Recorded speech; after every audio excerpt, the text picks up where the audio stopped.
loves. Emily Alice here with your tarot reading. Got the animal oracles out, so let's take a deep breath and see what messages there are for us. If you're ready.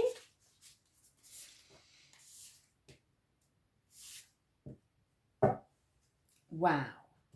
I cannot stop seeing this quail again. I keep getting this one, the quail and gooseberry anticipation. What is it that we're all anticipating here? There's something in the air, isn't there? Do you feel that? That you're kind of waiting for something to happen, but you perhaps don't know what it is? Like a feeling of being on the edge of your seat. It might be, you know, the world stage. Stuff that's happening out in the world is so strange and so massive and unpredictable that we're kind of living in that nail-biting energy. How's it making you feel? How can you cope with it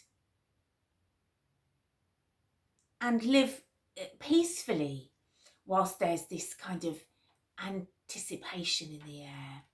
How very interesting. Right, we've also got the beaver and birch. Home. Lovely. Aren't these cards lovely? But yeah, this feels like home is your place of sanctuary. That while there is that sort of nervous energy in the air, that your home can be the place that is relaxed, calm, a sanctuary, an oasis, where you're the boss and where you put together the comforts that you need. Yeah. It's the antidote to that kind of nervous energy. And then we have the bee and pomegranate, productivity. Well done, you. Makes you feel really good to get things done, doesn't it? My mum and I are always talking about this because we don't like doing things. But getting things done has a great effect on your mental health, on your ability to sort of relax. Yeah, this productivity and this anticipation together. Are you working towards something? Have you got something particular that is on the horizon that you need to be working towards? Well, your work's being recognised, but don't forget to let go at times as well and not just keep on that hamster wheel of productivity, of always being doing something. Interesting energies. Okay, let's see what the tarot has to add to that then. Spirits and guides, what do we need to know here? Okay. I've got King of Cups, Knight of Cups, the Moon. So we've got a lot of psychic energy here. We've got a lot of emotional energy at play here. So on the one hand, we've got this King of Cups, in touch with his emotions, but in control of his emotions. Keeping his emotions a little bit at arm's length. Rising above, keeping it all kind of in perspective. Despite anything that might be rocking and rolling around him, he is centered, he is calm. He knows when to feel the emotions and when to just observe the emotions. And then we have this Knight of Cups, which is a much more romantic sort of energy.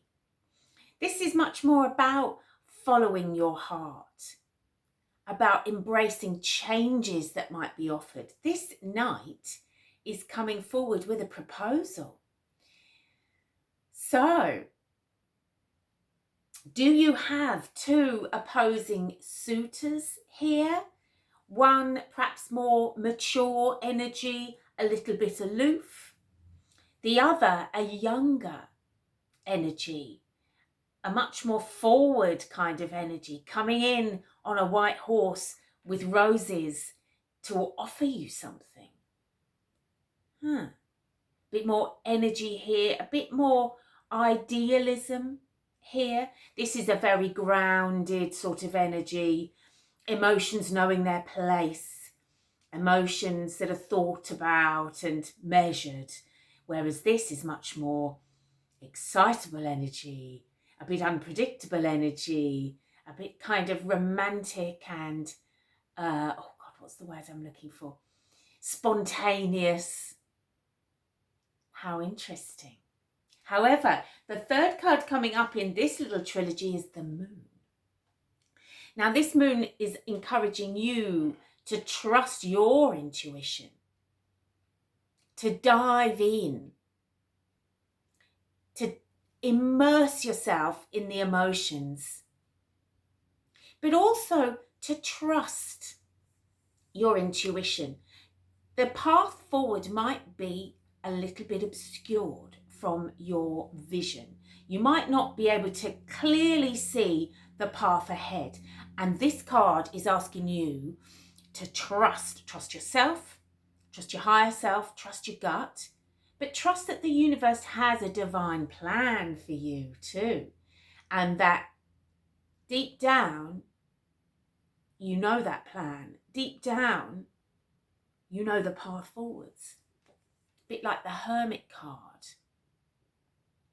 Between these two extremes of light and dark, the dog and the wolf, the tame and the wild, you're being sort of drawn between the two somehow to learn something about your inner self and about your extremes, about doing this kind of shadow work, but letting go of control and giving over control to the universe to show you the right way forwards. Wow, okay. Interesting. So, yeah, if I'm to draw all of these things together now, this is sort of showing me a bit of a love story in a way. I feel like there's something to do with there could be suitors at your workplace. I feel like the sort of productivity aspect of it, the anticipation aspect of it, is giving me the sense of a kind of charged workplace where there's a kind of an energy in the atmosphere. You're working hard. You're also a little bit nervous and anticipating something. And is that the arrival of either one or both of these two characters into the frame each day?